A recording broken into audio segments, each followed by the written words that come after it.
કાલે women's day હતો અને આજે સવારમાં અમે મિત્રો બેસી અને થોડી ચર્ચાઓ કરતા હતા. સ્વાભાવિક છે, રવિવાર છે એટલે થોડા બધા ફ્રીઓના મૂડમાં હોય છે એટલે એમને સાથે બેસીને ચર્ચા કરતા હતા. એમાંથી વુમન્સ ડે વિશેની ચર્ચા નીકળી. સહજ ચર્ચા થતી હતી. કોઈ એવો વિષય નહોતો કે ચર્ચા કરવી જ કે એવું કોઈ વસ્તુ નહોતું.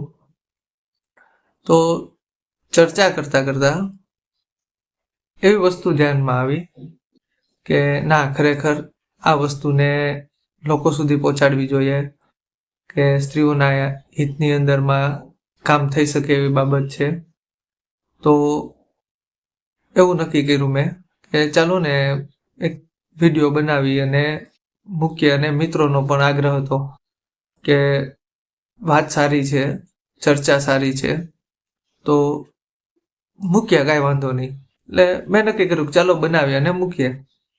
તો ખરેખર કામ લાગે એવું છે અને કદાચ કંઈ સારું થઈ જાય.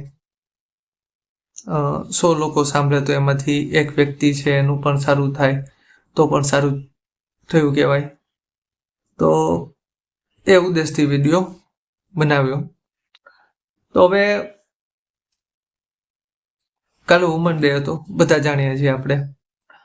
ઘણી જગ્યાએ કવિ સંમેલનો થયા, સ્ત્રીઓ વિશેની કવિતાઓના પઠન થયા, ઘણી જગ્યાએ ગીતોની કોમ્પિટિશન થઈ, પછી ઘણા મોટા મંચ ઉપરથી સ્ત્રીઓ વિશેની, સ્ત્રીઓના આગળ વધારવા માટે શું શું કરવું જોઈએ એની ડિબેટ થઈ. ઘણું જોયું આપણે. સરકારથી પણ બહુ સારા પ્રયત્ન કરવામાં આવ્યા. મોદી સાહેબે છે એના રક્ષકોમાં મહિલાઓને સામેલ કર્યા અને ખરેખર બહુ સારું ઉદાહરણ પૂરું પાડ્યું. તો ઘણું સારી વસ્તુ જોઈ આપણે. તો સહજ વિચાર એવો આવતો હતો કે જે દેશ છે એમાં સ્ત્રીઓનું સ્થાન અતિ મહત્વનું હતું. માતૃવંશથી સંતાનો ઓળખાતા એ દેશમાં આજે સ્ત્રી સશક્તિકરણ માટે આટલી બધી ચર્ચાઓ કરવી પડે છે ને એટલી બધી મહેનતો કરવી પડે છે. શું કામ? સહજ રીતે બધાને આવો વિચાર આવવો જોઈએ ને થવો પણ જોઈએ કે આટલી બધી મથામણ કેમ કરવી પડે છે. તો એનો અર્થ એવું છે આપણે કાંઈક ચૂકી જઈએ છીએ, કંઈક ભૂલીએ છીએ. હવે એ શું ચૂકી જઈએ છીએ કે શું ભૂલી જઈએ છીએ એ તપાસવા માટે આપણે ભૂતકાળમાં જોવું પડે, જવું પડે. હવે અહીંયા કોઈ ટાઈમ મશીનની કે ટાઈમ ટ્રાવેલની વાત નથી, પણ કહેવાનો અર્થ એવો છે કે ઇતિહાસ તપાસવો જોઈએ. શું કામ? કોઈ વસ્તુ છે ને એની મૂળમાં તમે પહોંચો ને તો એ વસ્તુ થવાનું કારણ તમને મળે અને વાસ્તવિકતા છે. દાખલા તરીકે સીધી ભાષામાં સમજાવું ને તો આ રૂમમાં હું બેઠો છું, મેં ફેન શરૂ કર્યો. હવે મારે ફેન બંધ કરવો છે તો મારે ક્યાં જવું પડશે? એ સ્વિચ પાસે જ્યાંથી મેં ફેન શરૂ કર્યો હતો.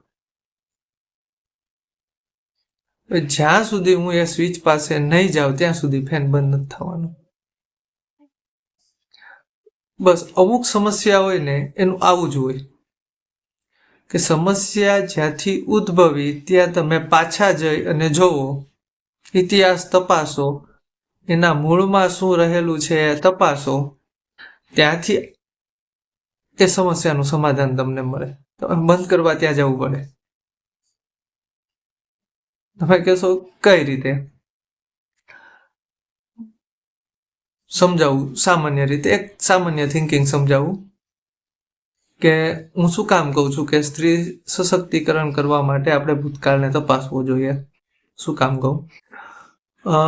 ગુપ્તકાળની અંદરમાં એક કાપડ બનતું, જે અંગ્રેજો આવ્યા ને ત્યાં સુધી બનતું, કે વીંટીમાંથી આખો ટાંકો પસાર થઈ જાય. હવે ઘણા મિત્રોને ખ્યાલ હશે, ઘણાને નહીં ખ્યાલ હોય કે કાપડ છે ને એ બનાવવાની કળા માત્ર મહિલાઓ પાસે હતી. મહિલાઓ જે કાપડ બનાવતા, ને એ કાપડની કિંમત સોનાને ભારોભાર હતી. ને વાસ્તવિકતા છે, આપણા ઇતિહાસમાં પણ લખેલું છે. આપણે તમે ને હું બધા ભણ્યા પણ છીએ આ વસ્તુ. સમય ગયો, વિદેશી આક્રાંતાઓ આવી, મહિલાઓ છે એની સલામતી માટે, મહિલાઓ છે એના રક્ષણ માટે રિસ્ટ્રિક્શનો મૂકવામાં આવ્યા. મહિલાઓ કામ કરતી બંધ થઈ અને એ ઘરની અંદરમાં ઘરની વ્યવસ્થા સંભાળવા માંડી. પછી ધીમે ધીમે લાંબા સમય પછી દેશ આઝાદ થયો.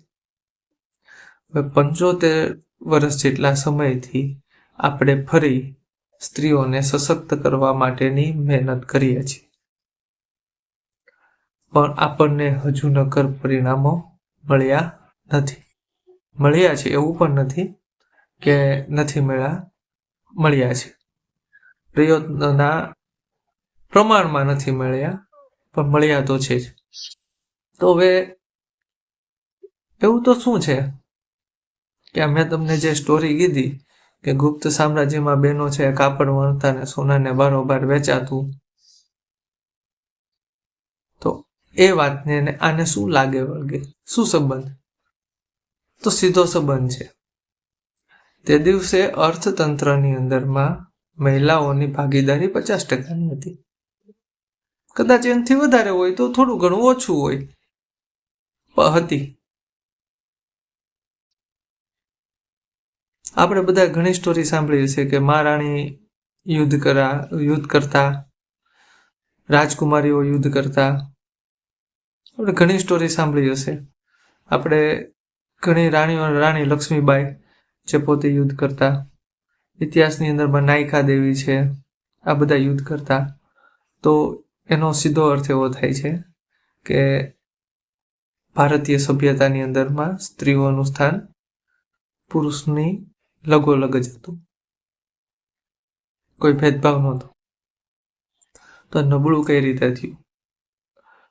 સમય ગયો તો માપદંડ છે જે સામાજિક, એ આર્થિક સદ્ધરતા અને પૈસા કમાવાની ક્ષમતા પર નક્કી થવામાં આવ્યા, જેમાં કોઈનો વાંક નથી. પરિવર્તનનો નિયમ છે, પરિવર્તન થતા જાય એમ માપદંડોમાં થોડો ઘણો ફેરફાર થતો જાય. હાલ આવું છે તો સ્ત્રીઓનું કોન્ટ્રીબ્યુશન અર્થતંત્રમાં બહુ ઓછું છે. તમે જાણીએ છીએ, હું જાણું છું, બધા જાણીએ છીએ. તો સ્ત્રીઓનું એવું વ્યક્તિગત વિચાર છે, થોપી બેસાડવાની ઓલી નથી, પણ મને વ્યક્તિગત એવું લાગે છે કે સ્ત્રીઓનું કોન્ટ્રીબ્યુશન અર્થતંત્રમાં અને પરિવારની અંદરમાં આર્થિક રીતે છે કોન્ટ્રીબ્યુશન વધે તો સમાજમાં, પરિવારમાં સ્ત્રીઓનું માન સન્માન વધે અને સ્ત્રી સશક્તિકરણ કરવું સરળ બને, સહેલું બને. આવું વ્યક્તિગત માનવાનું છે મારું, કોઈ વિચાર થોપી બેસાડવાની વસ્તુ નથી. આવી ઘણી બાબતો છે, માત્ર સ્ત્રીઓ નહીં, આપણે પુરુષોની પણ વાત કરીએ. હવે દાખલા તરીકે જે કોઈ પુરુષ છે કે કોઈ છોકરો છે, કામ કરતો હોય, સારું એવું કમાતો હોય, અને અચાનક કામ કરવાનું બંધ કરી દે, 1 મહિનો 2 મહિનો પછી ઘરના સભ્યો કહે, ભાઈ આમ ના ચાલે, કઈ કામકાજ કરવું. ગામમાં જે માણસો એને બોલાવતા, માનથી બોલાવતા, હાથ ઊંચો કરતા, રામ રામ કરતા, બેસો બેસો, વાતચીત કરતા, ધીમે ધીમે ઓછું થતું જશે. શું કામ? એ જે વ્યક્તિ હતી એની પૈસા કમાવાની ક્ષમતા, એનું આર્થિક કોન્ટ્રીબ્યુશન ઓછું થઈ ગયું છે, બંધ થઈ ગયું છે. અને આ વાસ્તવિકતા છે.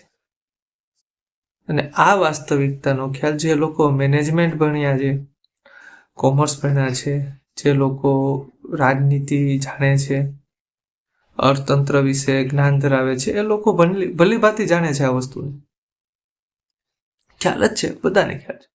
જે લોકો જાણે છે એને તો ખ્યાલ છે જ. માત્ર સ્ત્રી સશક્તિકરણ વાત કરવાથી સંભવ નથી. નક્કર પગલા, શિક્ષણ, એના થોડા પાયા છે જે આપણે દીકરાને આપીએ છીએ, ખરેખર દીકરીને પણ આપવું જોઈએ.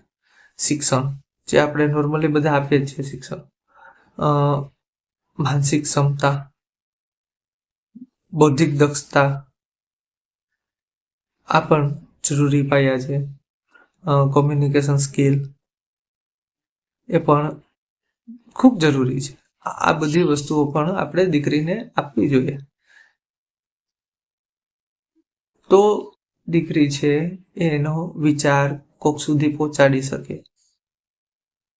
સમાજ સુધી પહોંચાડી શકે, સમાજ સાથે વાત કરી શકે, સમાજમાં એનું સ્થાન બનાવી શકે,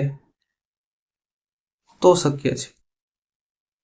આવી ઘણી બાબતો છે જેને ગોતવા માટે આપણે ભૂતકાળમાં જવાની જરૂર છે. ભૂતકાળમાં જાશો, તમને સમસ્યા દેખાશે, ક્યાંથી ઉદ્ભવી એ પણ દેખાશે, સમજાશે, અને એનો ઉકેલ કેમ લાવવો એ પણ સમજાશે. આ તો આર્થિક ઉપાર્જન અને આર્થિક રીતે સદ્ધર બહેનોને બનાવવા એ માત્ર એક ભાગ છે, એક સમાધાન છે. ઘણી બાબતો છે, બહુ જાજી, કે આપણે એ વસ્તુ ઉપર આખી વિડીયોની સિરીઝ બનાવી શકીએ. ઘણું છે, પણ મુખ્ય એ છે કે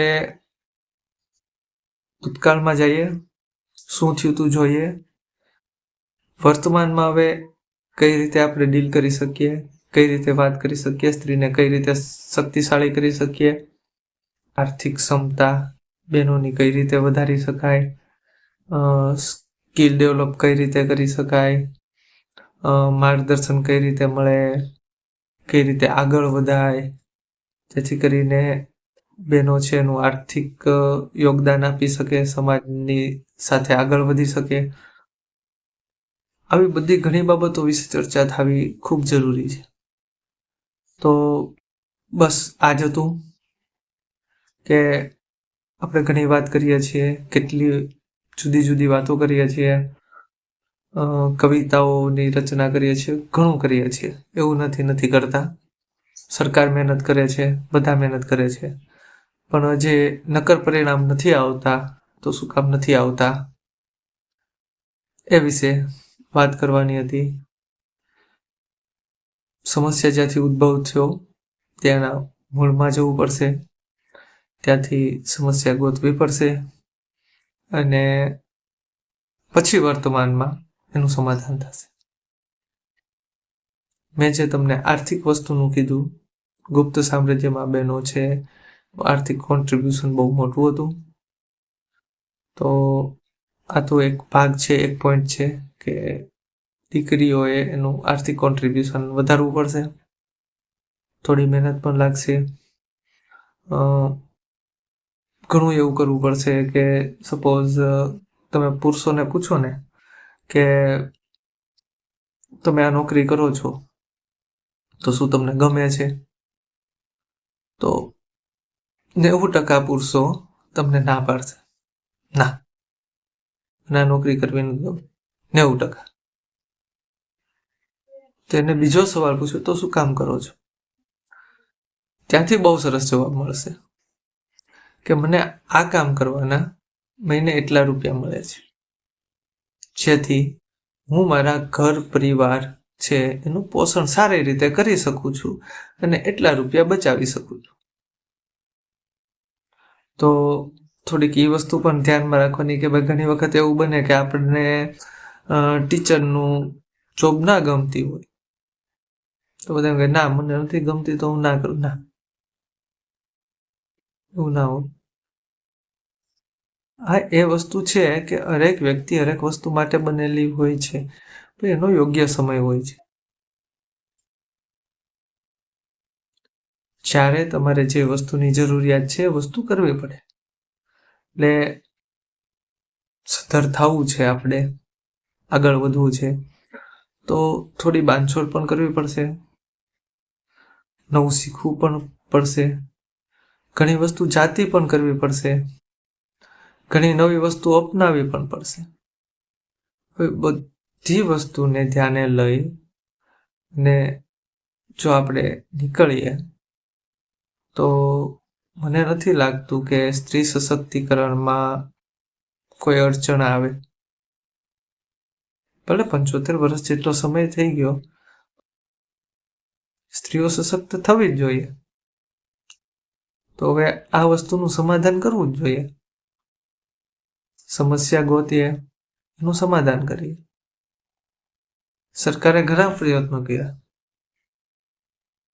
મોદી સાહેબે પણ તમે બધાએ જોયું એમ કે એના કાર્યક્રમની અંદરમાં સિક્યોરિટીમાં બધી જ મહિલાઓ, ખરેખર બહુ સારી, બહુ મોટી વાત કહેવાય, ખૂબ મોટી વાત કહેવાય. ને સરકારની આ પહેલ ખરેખર સરાહનીય છે કે જે કામ પુરુષો કરી શકે એ કામ સ્ત્રીઓ પણ કરી શકે. અને થયું, કોઈ પણ પ્રકારની સિક્યોરિટી ચૂક વગર થયું. ખૂબ સારું કહેવાય. ભાઈ ક્યારે થયું? જ્યારે એને મોકો આપવામાં આવ્યો ત્યારે. તો બસ એટલું જ કે